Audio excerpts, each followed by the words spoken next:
हमारे वकील ने भी यही कहा कि भाई 2018 से पब्लिकली अवेलेबल है, आप उस किताब के पीछे नहीं गए।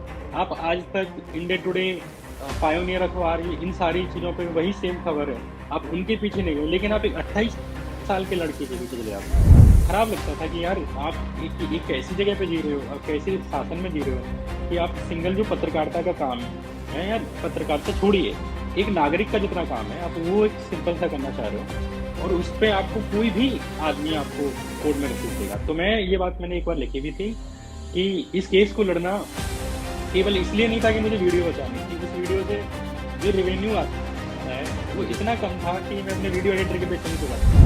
सामने जो वकील थे उन्होंने जो पक्ष में खड़े करे हैं वो बार प्रेसिडेंट और जो 5-5 लाख रुपए जो जितने बड़े वकील होते हैं कि एक हियरिंग के केवल खड़े होने के जो लोग 10-10 लाख, 6-6 लाख, 7-7 लाख रुपए लेते हैं कि कोई आदमी चेंज हो जाएगा, समाज चेंज कर देगा। मुझे तो लग ही नहीं रहा कि समाज कोई चेंज हो रहा है। और मैं सच बता रहा हूँ, मैं अवेयरनेस के लिए वीडियो नहीं बनाता, मैं जस्ट बनाता हूँ क्योंकि मेरा मन। बोलता हिंदुस्तान पे तमाम दर्शकों का स्वागत है। देश में कई ऐसे लोग भी रहे जो संत महात्मा का चोला ओढ़कर जिन्होंने देश के लोगों को धोखा दिया। मैं सीधे तौर पर इसलिए कह रहा हूं क्योंकि कई नाम हैं इस फहरिस्त में जो धर्म और आस्था के नाम पर खिलवाड़ करते हैं। वो न सिर्फ लोगों को धोखा देते हैं बल्कि कुछ ऐसे भी नाम सामने आए जिन पर रेप और हत्या जैसे आरोप लगे। उन नामों में से बिलाशुबा एक नाम है गुरमीत राम रहीम सिंह का। उनसे जुड़ा हुआ एक ऐसा वीडियो यूट्यूब पर आया जिसने तहलका मचा दिया, और तहलका ऐसा मचा कि मामला कोर्ट तक पहुंच गया। और उस वीडियो को बनाने वाले, उस गुरमीत राम रहीम के तमाम कारनामों को उजागर करते हुए वो वीडियो यूट्यूब पर पहुंचाने वाले एक बेखौफ पत्रकार श्याम मीरा सिंह आज हमारे साथ है। श्याम, स्वागत है आपका बोलता हिंदुस्तान पर। Thank you. दरअसल सबसे पहले तो दर्शक यही जानना चाहेंगे कि जो मामला कोर्ट तक पहुंच गया गुरमीत राम रहीम का, उसमें हुआ क्या, कोर्ट के भीतर क्या हुआ, और जो फैसला आया वो उसे किस तरह से पढ़ा जाए। क्योंकि सोशल मीडिया पर अगर हम जाएंगे तो हर कोई अपने अपने हिसाब से उसे पढ़ रहा है और उसको लेकर कमेंट कर रहा है। आप बताइए कि वो फैसला क्या आया है। कुछ दिन पहले मैंने एक वीडियो बनाई थी यूट्यूब पे, और उसके बाद इनकी तरफ से, राम रहीम की तरफ से एक मुझे नोटिस आता है कि आप ये वीडियो डिलीट कर दीजिए, नहीं तो आप पे कानूनी कार्रवाई की जाएगी, इस तरह का। तो मैंने वीडियो नहीं डिलीट करी और मैंने इस बारे में इन्फॉर्म किया लोगों को। इस तरह की राम रहीम की तरफ से मुझे एक नोटिस आया है। इसके कुछ दिन बाद मुझे अचानक पता चलता है कि आज हाई कोर्ट में सुनवाई हुई और मुझे इसके बारे में कोई आइडिया नहीं है कि ये मामला कोर्ट में चला जा चुका है। और फिर अचानक से मुझे पता चलता है कि कल की ही तारीख है, तो कल मुझे जाना है वहां पे। तो हाई कोर्ट ने पहले दिन हमें नोटिस जारी करे कि जवाब दो टाइप का। फिर हम बीच में गए तो इनकी ये मांग थी कि जब तक ये पूरा केस खत्म हो, तो 5 साल में, 10 साल में, पता नहीं कब खत्म होगा, तो उससे पहले जो एक अंतरिम राहत जिसे कहते हैं, इंटरिम रिलीफ, उसके लिए इनका ये मांग था कि ये वीडियो हटाई जाए, तब तक कोर्ट में केस चले। इसके लिए परमानेंटली हटाने के लिए और परमानेंटली डिलीट करने के लिए ये लोग कोर्ट में गए हुए थे। तो बीच में जो भी सुनवाई हुई इसके बारे में बताऊंगा आपको, लेकिन चूंकि कोर्ट के जजमेंट को लेके जो कई तरह की इंटरप्रिटेशन चल रही है, कोई कुछ कह रहा है, कोई कुछ कह रहा है, कुछ लोग इसे ऐसे दिख रहे हैं कि अदालत ने मुझे वीडियो डिलीट करने के लिए कहा, लेकिन वो लोग ये नहीं बता रहे कि अदालत ने पूरा क्या कहा है। उसके बारे में आपको बताना चाहूंगा कि क्योंकि वो बहुत महत्वपूर्ण है, और इसलिए भी महत्वपूर्ण है कि वैसे लगने को ये चीज ये दिखती है कि भाई राम रहीम वर्सेस श्याम, पर ये ऐसा नहीं है। ये पूरी तरह Ram Rahim with certain media, with certain people against वो जो हमारा इधर का पूरा एक लोग हैं, लेफ्ट के लोग कहते हैं या सेंट्रल हैं, जो जिन्हें आप कह सकते हैं कि धर्मनिरपेक्ष लोग हैं, जो प्रगतिशील लोग हैं, ये उनके खिलाफ है पूरा। तो इसमें जो न्यूज की रिपोर्टिंग हुई है उससे ये पता चल जाएगा कि ये मामला केवल राम रहीम का नहीं था। तो कल कई सारे न्यूज, मतलब जो न्यूज वेबसाइट्स हैं, अखबारों की वेबसाइट्स हैं, तो उनमें ये आया कि वीडियो को डिलीट करने के लिए कहा। सारी हेडलाइन आप देखोगे कि श्याम मीरा सिंह को हाईकोर्ट ने वीडियो को डिलीट करने के लिए कहा, श्याम मीरा सिंह की वीडियो डेफेमेटरी है, हाईकोर्ट ने डिलीट करने के लिए कहा, यही एक हेडलाइन है। लेकिन उसकी हकीकत ये है कि कोर्ट की जो अंदर की बात है वो मैं बता रहा हूँ, और इवन जो हाईकोर्ट का भी ऑर्डर भी नहीं आया है, लोग बिना ऑर्डर जाने पूरी बात कह दे रहे हैं, ऑर्डर मतलब 1-2 दिन के अंदर आ जाएगा। उसमें ये था कि कोर्ट ने प्रॉपर हमारे वीडियो देखी, हमारी स्क्रिप्ट देखी, स्क्रिप्ट की उन्होंने हमने उनसे कहा कि आप हमारी वीडियो में कोई कमी निकालिए और ये बताइए कि इसमें आपको फलानी लाइन से दिक्कत है, और फिर हम आपको बताते हैं कि फलानी लाइन कहाँ से आई है। उन्होंने हमें एक 9 पेज का 10 पेज का उन्होंने हमें हमारा स्क्रिप्ट तोड़ के भेजा कि एक एक लाइन का।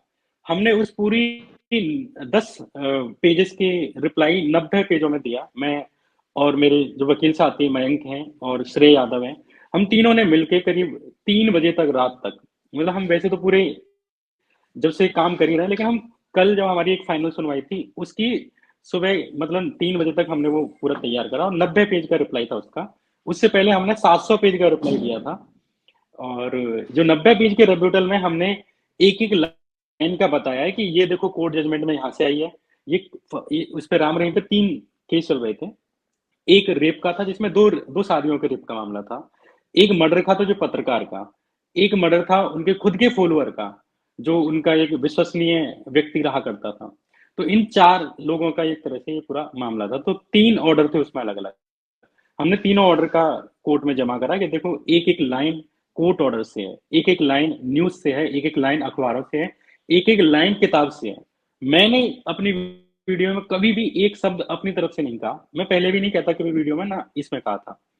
कोर्ट ने देखा कि ये पूरे सारा जो सोर्स है तो कोर्ट जजमेंट है, सारा सोर्स किताब है। तो अब ये लोग बोले कि किताब पे आप किताब नहीं कोट कर सकते हो। तो कोर्ट ने कहा कि भाई 2018 से ये किताब पब्लिकली अवेलेबल है, और हमारे वकील ने भी यही कहा कि भाई 2018 से पब्लिकली अवेलेबल है। आप उस किताब के पीछे नहीं गए। आप आज तक इंडिया टुडे, पायोनियर अखबार, ये इन सारी चीजों पे वही सेम खबर है, आप उनके पीछे नहीं गए, लेकिन आप एक 28 साल के लड़के के पीछे चले जाते हो। आपको वो उसको दबा के आप एक एग्जाम्पल सेट करना चाहते हो ताकि यूट्यूब पे कम से कम आपके बारे में बात ना हो।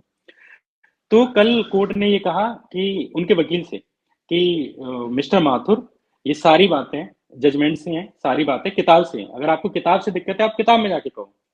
कोर्ट को तो आप कहीं नहीं सकते। तो अगर किताब से दिक्कत है किताब से कहो, न्यूज से दिक्कत है तो न्यूज वेबसाइट से कहो। लेकिन इस आदमी ने तो सारी कोर्ट करी है, सारी सोर्स दिए हैं, तो आप इनको नहीं कर सकते हो। तो उन्होंने बोला कि साहब देखो, इन्होंने ये बीच वाली चीज जो है इसको नहीं बोला कि ये कहाँ से। तो मैंने वो सारा दिखा रखा था कि कोर्ट जजमेंट का है। अब मैं हर लाइन पे तो ये नहीं बोल सकता कि कोर्ट लाइन ये है। तो लेकिन मैंने प्रॉपर बताया अपनी वीडियो में, कई जगह बताया कि ये फलानी किताब से लिया है, फलानी कोर्ट से लिया है, फलानी चार्जशीट का हिस्सा है, ये सीबीआई ने कहा है, ये पुलिस ने कहा है। तो मैंने सारा दिया है। तो कुछ ऐसी एक दो लाइनें ऐसी रहती हैं कि आप जब कहानी कहते हो तो कहानी में आप ये करते हो कि एक हिस्सा आप बताते हो कि किताब से लिया है, फिर आप कहानी बताते हो, फिर आप बताते हो कि किताब से लिया है, फिर आप कहानी बताते हो। तो उन्होंने वो एक दो लाइन पकड़ी। तो कोर्ट ने कहा कि देखो ये कंप्लीटली किताब से है, और पूरी बहस हुई किताब से है और जजमेंट से है। तो इन्होंने कहा कि आप किताब वाला हटवा दो। कोर्ट ने कहा कि नहीं हटेगा। कोर्ट ने कहा कि ये पूरी वीडियो, मतलब जो आदेश है वो मैं बता रहा हूँ, मैं पूरी वीडियो एक भी शब्द काटे बिना, एक सिंगल लाइन काटे बिना कल अपलोड करने जा रहा हूँ। इवन मैं आज शाम को ही कर दूंगा। पूरी वीडियो एक शब्द नहीं हटेगा। बस उसमें एक डिस्क्लेमर डाला जाएगा कि ये जो पूरी वीडियो है ये एक किताब, चार्जशीट और जजमेंट्स के आधारित है। उसके बाद मुझे अब हर जगह कहने की जरूरत नहीं पड़ेगी कि ये फलाना हिस्सा किताब से लिया है, फलाना उससे लिया है।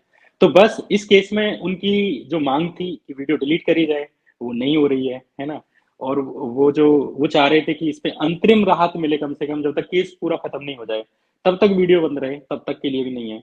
कल से आप वीडियो पब्लिकली देख सकते हैं, वही वीडियो देख सकते हैं बिना एक सिंगल शब्द काटे, बिना एक लाइन काटे। अब मैं मीडिया वाले, अब हेडलाइन पे जाइए आप कि पूरी वीडियो में क्या लाइन है कि वो वीडियो डिलीट करने के लिए आदेश दिया। बट उन्होंने ये नहीं कहा कि कोर्ट ने ये भी कहा है कि आप वही फ्रेश वीडियो आप केवल डिस्क्लेमर लगा के डाल सकते हो। तो अगर यानी वो वीडियो पुराना वाला वीडियो आप हटाएंगे जिसमें डिस्क्लेमर नहीं है, उससे मीडिया कह रहा है कि ये डिलीट कर दिया भाई, डिलीट कर दिया, डिलीट कर दिया, लेकिन ये नहीं बताया जा रहा है कि वही वीडियो एक डिस्क्लेमर आगे लगाकर उसको फिर से अपलोड करने की इजाजत मिल गई है। आप उसे वीडियो को फिर से डालेंगे और आप जिस तरह से बता रहे हैं कि आज शाम तक या कल तक वो वीडियो एक बार फिर पब्लिक हाँ, हो जाएगा। पूरी तरह बिना एक सिंगल चेंज किए। और ये अपने आप में बताता है कि मैंने जो पूरी वीडियो बनाई है वो जजमेंट के बेसिस पे है, वो सारे सोर्सेज के बेसिस पे है, और उसमें मैंने अपनी तरफ से कुछ नहीं कहा है। जब कोर्ट, ठीक। अगर मैं कह रहा हूँ कि बाकी लोगों के लिए न्यूज चैनल फैक्ट चेक करते हैं, वेबसाइट करते हैं, ऑल्ट न्यूज करता है ना। लेकिन हमारी वीडियो जज साहब ने चेक करी है कि हाँ ये ठीक। पूरी ली गई है। अच्छा श्याम, इतने कम वक्त में जिस तरह से आपने वीडियोस ये इस तरह के बनाए हैं, और भी कई वीडियोस हैं, और ये पहला मामला शायद लग रहा है कि आपका वीडियो इतनी ऊंचाई तक पहुंचा कि अब कोर्ट तक आपको जाना पड़ा और फिर वहां से आपको राहत मिली है। इस पूरे वीडियो बनाने के दौरान क्या कभी आप के दिमाग में यह आया था कि इस तरह की स्थिति भी बन सकती है कि मैं ये जो वीडियो बना रहा हूँ, जो जजमेंट पर है, जो किताबों पर है, जो न्यूज़पेपर्स की रिपोर्ट्स पर है, उसको लेकर आपको कोर्ट तक जाना पड़ेगा, ये कभी आपने सोचा था? इसमें मैं एक चीज आपको कहता हूँ कि ये तो वीडियो बहुत बड़ी होती है। आप अगर एक जी। सिंगल ट्वीट भी करते हैं, हमें इसका भी खतरा रहता है कि इस ट्वीट पे कोई वो नहीं आ जाए, और मेरे पे तो एक सिंगल 3 शब्दों के ट्वीट पे यूएपीए तक लगा हुआ है। तो मेरे लिए ये कोई अप्रत्याशित चीज नहीं थी जिसकी मैं एक्सपेक्ट नहीं कर रहा था, ऐसा कुछ नहीं था, मतलब ये एक्सपेक्टेड था कि ऐसा होगा। दूसरी बात ये है कि ऐसा वीडियो में कोई कुछ भी नया नहीं है। मैं ये कह सकता हूँ कि हाँ, मैंने डिटेल में वीडियो बनाता हूँ, रिसर्च करता हूँ, मैं 15-15 दिन एक एक टॉपिक को देता हूँ, मैं हर दिन नहीं बनाता, है ना। लेकिन वो चीजें आप अगर थोड़ा डिटेल में जाओगे तो पब्लिक में मिल जाएंगी। और अगर जी। ये सामान्य समय होता, है ना, ये सामान्य समय होता तो ऐसी वीडियो को पता नहीं कितनी वीडियो आती है और पता नहीं कितनी वीडियो चली जाती है। लेकिन हम एक असामान्य दौर में जी रहे हैं जहां पे इस तरह की सूचनाएं बाहर आना, इस तरह की सूचनाएं कहना अपने आप में बहुत रिस्की है। तो ये जो केस हुआ है ये अपने आप में बता रहा है कि मतलब आप केवल वीडियो बना रहे हो, आपको कोर्ट में घसीटा जा रहा है। मैंने कम से कम 4-5 हियरिंग में गया हूँ कोर्ट, मेरा टाइम जाता है, मैं उस दिन से एक वीडियो नहीं बना पाया, एक सिंगल मैं बैठा नहीं हूँ अपने दोस्तों के साथ, मैं केवल कोर्ट के काम में लगा पड़ा हूँ। तो एक पत्रकार अपना वीडियो का काम छोड़ के अगले कम से कम ये इस केस में तो इत्तेफाक से हमें हमारे राहत मिल गई। लेकिन हो सकता है ये लंबा चलता, अभी तो चलेगा, केस चलेगा, लेकिन अंतरिम राहत की बात कर रहा हूँ। तो मैं अपना सारा काम छोड़ के कोर्ट में लगा पड़ा हूँ। अब मुझे वहां जब मैं बैठता था कोर्ट में तो मुझे ऐसा लगता था कि ये मेरा ट्रायल है, मेरे ऊपर ट्रायल चल रहा है कि मैंने एक वीडियो बनाई है वो।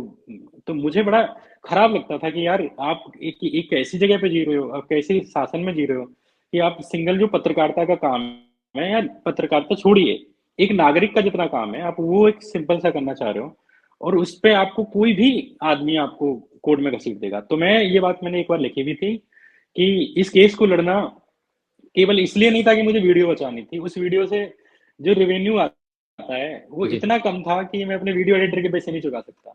सही बता रहा हूँ मैं जी। आपको, है, क्योंकि मैं पूरे महीने में 2 वीडियो 3 वीडियो बनाता हूँ, उससे कितना रेवेन्यू आ जाएगा कि तो कितनी भी चल जाए। लेकिन मेरे वीडियो एडिटर का जो 15-15 हजार 20-20 हजार रुपये जाता है एक एक वीडियो का एडिटिंग का, आप एडिटिंग देखोगे मूवी के लेवल की एडिटिंग होती है, अच्छी वाली एडिटिंग होती है। तो लेकिन अगर मुझे वो वीडियो ही बचानी होती तो मैं इतना खर्चा, मेरे प्रिंट आउट का खर्चा 6,000 रुपये गया है, उससे ज्यादा का, जो मैंने कागज निकाले हैं, है ना, क्योंकि उन जज को भी कॉपी देनी पड़ती है, सामने वाले पक्ष को भी देनी पड़ती है, हमारे भी पक्ष को रखनी पड़ती है। तो हमने जो 700-700 पेजेस की जो रिप्लाई तैयार करे, 90-90 पेजेस के, फिर किताब का भी देना पड़ा है, जजमेंट्स की कॉपी देनी पड़ी है, तो वो सब मैं बता रहा हूँ 6,000 से मेरे ऊपर केवल प्रिंट आउट में गए हैं। तो उस वीडियो से मैं इतना नहीं कमा पाया, लेकिन मुझे ये लड़ाई इसलिए लड़नी थी कि कल को मैं अगर वीडियो बनाऊं, अगर मैं ये केस जी। हार जाऊं, या मैं ये केस जी। अगर अंतरिम में मेरे साथ ये हो जाता कि ये इस वीडियो पर रोक लग जाती, तो मेरी जी। जितनी भी वीडियो मैंने बनाई है जय शाह के खिलाफ, या मैंने किसी के भी खिलाफ बनाई है, या रामदेव को लेकर बनाई है, तो कोई भी आदमी मुझे जाके कोर्ट में घसीट सकता था, और मुझे ही नहीं जितने भी पत्रकार हैं, जैसे जी। रवीश कुमार भी ये देते हैं ना कि फलानी रिपोर्ट में ये लिखा है कि हिंडन वर्ग ने ये जी। कहा है, पीआईबी ने ये कहा है, तो सारे पत्रकारों का काम ही यही है कि वो जी। रिपोर्ट कोट करते हैं कि भाई इसमें, अगर मेरे केस में ये हो जाता कि अंतरिम राहत मिल जाती, तो किसी जी। भी आदमी को किसी वीडियो से अगर दिक्कत है और उसके पास पैसा है, उसके पास वकील है, और वो 10-10 लाख रुपए एक एक हियरिंग पे अगर दे सकता है, तो वो किसी जी। भी पत्रकार को कोर्ट में घसीट देता। तो कल का जो फैसला था, मीडिया उसे कैसे भी रिपोर्ट करे, मैं तो कहूंगा कि लोगों से कि जी। 1-2 दिन बाद जब वो जजमेंट आएगा आप पढ़ें उसे। और सबसे बड़ी बात कि कल मैं वीडियो डाल दूंगा, वो अपने आप में एक सबूत होगा कि पूरी मीडिया रिपोर्टिंग कितनी झूठी हुई है इस मामले पे। ठीक। श्याम, क्या इस पर भी विचार करना चाहिए कि अब वीडियो अगर आप बनाएं तो उससे पहले अब आपको एक लीगल सेल भी अपनी बना लेनी चाहिए कि उस पर भाई क्या पता कब कहाँ से नोटिस आ जाए, इसलिए एक लीगल सेल भी आप तैयार कर लें अपनी। और या ये ना हो तो कम से कम 4-5 यूट्यूब पे काम करने वाले लोग हैं, पत्रकार हैं, वो एक साथ मिलकर कोई एक लीगल सेल बना लें ताकि इस मुश्किल को आसान किया जाए, जितना खर्चा आप वीडियो से नहीं हासिल कर पा रहे हैं, उससे ज्यादा खर्चा तो आपको अदालतों में, उससे ज्यादा वक्त तो आपको अदालतों में बिताना पड़ जाएगा। अब ये लगाइए कि ये 27 तारीख से केस चल रहा है और आज करीब 10 तारीख हो गई थी। 13 दिन से मैं सही बता रहा हूँ कि मैं ढंग से सोया तक नहीं हूँ, मैंने ढंग से खाना तक नहीं खाया, मैंने ढंग से किसी से बात तक नहीं करी है। 13 दिन से मैं पूरा दिन रात, और इसमें क्या हुआ कि 5 हियरिंग मतलब जो जल्दी जल्दी लग गई एकदम, 2 दिन बाद अगले दिन, इस तरह से। तो हमें कोर्ट में जाना पड़ता है पूरा तैयारी के साथ, पूरा सोर्स देने पड़ेंगे। तो एक बार को तो मुझे लग रहा था कि केस में हार जाऊंगा या मैं अंतरिम में भी हार जाऊंगा, और लास्ट तक मुझे ये लग रहा था कि पता नहीं क्यों ऐसा मुझे लग रहा है कि जिस तरह का माहौल है उस तरह। और दूसरा ये था कि मैं आपको बता दूं कि सामने जो वकील थे, उन्होंने जो पक्ष में खड़े करे हैं, वो बार प्रेसिडेंट, और जो 5-5 लाख रुपए जो जितने बड़े वकील होते हैं कि एक हेयरिंग के केवल खड़े होने के, जो लोग 10-10 लाख, 6-6 लाख, 7-7 लाख रुपए लेते हैं, वो लोग थे। उनके पास चैम्बर था, चैम्बर में 20 वकील होते हैं एक ही चैम्बर के पास। उनके जो कोर्ट में आते भी थे तो 5-6 वकील आते थे, कम से कम 6-6, 7-7 वकील आते थे। और हमारे बेचारे, हम दोस्तों के साथ चले गए, वो नए बिल्कुल एकदम। पर वही है कि उन्होंने मेहनत करी, उन्होंने कोर्ट की जजमेंट निकाले, उन्होंने रिसर्च करी, और हम सब ने मिलकर रिसर्च करी और किसी भी तरह निकाल के लाए। हमें पता है कि कोर्ट में किस तरह की दबाव झेले, और हमारे जैसे एक नया नया लड़का किस तरह से बहस करेगा, और एक पुराना वकील कितने एग्रेसिवली और कितने एकदम दबा देते थे सामने वाले को। तो मुझे ऐसा जी लगता था कि यार मेरे पास पैसे नहीं है।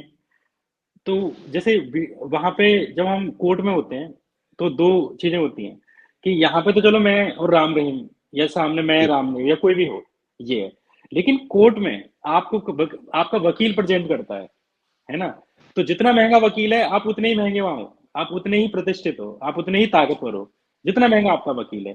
तो मैं ये देख रहा था कि मैं किसी भी अपराधी के खिलाफ, जिसके खिलाफ रेप के मतलब चार्जेस नहीं लगे, गिल्ट जो प्रूव हुआ है, कोर्ट में प्रूव हुआ है, जी तो जो कन्विक्ट हुआ है, मैं उसके खिलाफ यहाँ तो लड़ लूंगा, सड़क पे लड़ लूंगा, या मैं वीडियो में लड़ लूंगा, है ना।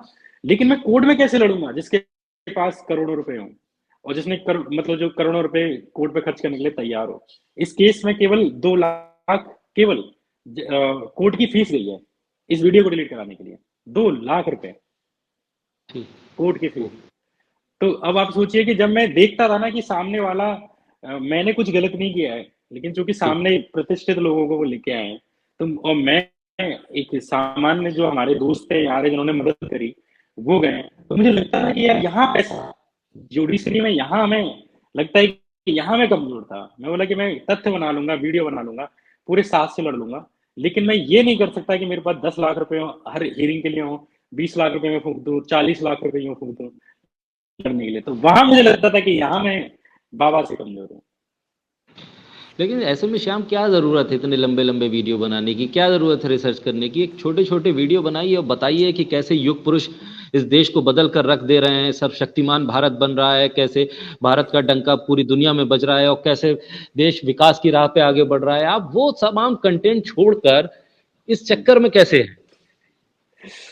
मतलब इसके पीछे तो कोई वो नहीं है, जैसे मतलब मुझे आज तक ये नहीं पता चला कि मैं कर क्यों रहा हूँ, मैं अच्छा, पत्रकारिता में क्यों हूँ, मैं इस कंटेंट क्रिएशन में क्यों हूँ, मैं वीडियो क्यों बनाता हूँ, और इस सवाल का जवाब मेरे पास खुद नहीं है। ऊपर से ये जो जवान है, जो इसकी 3 इंच की या 4 इंच की जो जवान है, अगर ये काबू में रहे और इसको मैं हाँ, कहीं एक जगह रख दूं तो मेरी जिंदगी बहुत अच्छी है। लेकिन मुझे लगता है कि ये जवान और ये जो दिमाग है, ये एक दिन मुझे पिटवा के मानेगा, मरवा के मानेगा, और जेल डलवा के मानेगा। तो मुझे तो मेरे पास फिर सच में ये, मैं ये नहीं, कोई दावा नहीं करता मैं जी, कि कोई आदमी चेंज हो जाएगा, समाज चेंज कर जी, दूंगा। मुझे तो लग ही नहीं रहा कि समाज कोई चेंज हो रहा है। और मैं सच बता रहा हूँ, मैं अवेयरनेस के लिए वीडियो नहीं बनाता, मैं जी जस्ट बनाता हूँ क्योंकि मेरा मन है वीडियो बनाने का, तो मैं वीडियो बनाता हूँ, मुझे नहीं उसके इम्पैक्ट का असर पड़ता। अब लेकिन इम्पैक्ट, अभी आप देखिए कि कौन सा मीडिया चैनल है जिसपे जी एक महीने के अंदर 3 नोटिस आए पड़े हैं। मुझ पे एक अपना भारत का एक कुछ था, उनकी तरफ से एक आया, 1 करोड़ की जी मानहानि का। और एक आया रामदेव की तरफ से, बाबा रामदेव ने, उन्होंने तो मेरी वीडियो डिलीट करा दी इधर से, इंडिया में नहीं देख सकते उसको, इंडिया के बाहर के लोग देख सकते हैं, और ये सब एक महीने के अंदर हुआ है। और फिर उसी उसी हफ्ते में फिर मुझे राम रहीम ने भेज दिया। तो मुझे ये तय था कि ये लड़ाई तो मैं, मतलब मैंने ये लिखा भी था कि बहुत लोग ऐसे डाल रहे थे कि ये माफी मांग लेगा, ये वीडियो डिलीट कर देगा। मैं बोला भाई मेरा जब तक कैमरा है मेरे पास, बेच दूंगा। जी, मेरे पास एक बाइक है, बेच दूंगा। मैं अपनी जैकेट भी होगी जो मैंने 4-2 हज़ार रुपए की खरीदी होगी, मैं सारी 200 रुपए में बेच दूंगा। मेरे घर जी। में जब तक अंतिम कटोरी जब तक मेरे घर में है, अंतिम चम्मच जब तक, मैं बेच के ये केस जरूर लड़ता। अब बाकी आगे का लड़ूं चाहे ना लड़ूं, लेकिन मैं इस चीज के लिए तो लड़ता और मैं लड़ूंगा। अच्छा, हम ऐसे में ये भी जानना चाहेंगे कि राम रहीम का ये वीडियो तो आप दोबारा से अपलोड करने ही जा रहे हैं, कोई एक नया और प्रोजेक्ट है, कोई नई और स्क्रिप्ट है जिस पर काम करेंगे आने वाले वक्त में? बिल्कुल, ये तो मैंने एक और ट्विटर पे भी लिखा था कि जो भी जी, मुझ पे मानहानि का डालेगा, गलत चीज के लिए जी, डालेगा, केवल प्रेशर करके, तो मुझे, आप मुझसे दोस्ती यारी में आप मेरे पास बताइए कि श्याम आपने ये तथ्य गलत लिखा है, ये एक गलत चीज है, आप इसको हटाइए। मैं उसको हटाने के लिए तैयार हूँ। आप मुझे प्यार से बताइए। लेकिन आप मुझे ये कहोगे कि नहीं हम तो कोर्ट की धमकी देंगे, कोर्ट से हटवाएंगे, हम ताकत से हटवाएंगे, नहीं, फिर नहीं, फिर तो मतलब तुमसे मेरी, फिर तो हो ही नहीं सकता कि मैं वीडियो डिलीट कर दूं।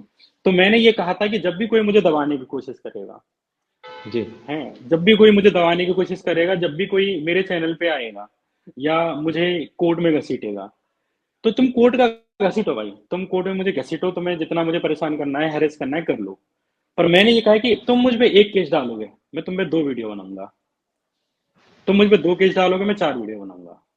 ये मुझे पता है कि मैं गलत वीडियो नहीं बनाता, मैं गलत तथ्यों के साथ नहीं बनाता, फैक्चुअली करेक्ट रहता हूँ, तो मुझे ये ताकत मिलती है। मुझे पता है कि तुम कोर्ट में चले जाओ, लेकिन कोर्ट सबूत जी। देखेगा, मेरे पास है दिखाने के लिए।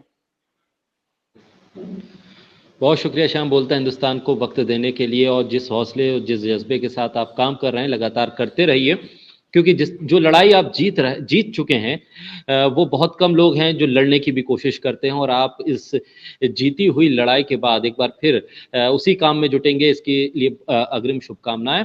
और बहुत शुक्रिया आपका बोलता हिंदुस्तान के साथ जुड़ने के लिए। Thank you so much Mirza भाई। और मेरे जो भी दोस्त, अगर जो मेरे यूट्यूब चैनल से आए हो या मेरे लिए आए हो, उन सबसे रिक्वेस्ट है कि बोलते हैं हिंदुस्तान को आप सब्सक्राइब करिए। और ऐसे कोई भी चैनल देखें आप, उन्हें भले ही नहीं देखते हो या कोई और चैनल को भी नहीं देखते हो, आप उन्हें सब्सक्राइब करते चलिए। और इससे क्या है कि और लोगों को हौसला मिलता है अगर आप किसी को सब्सक्राइब करते हैं।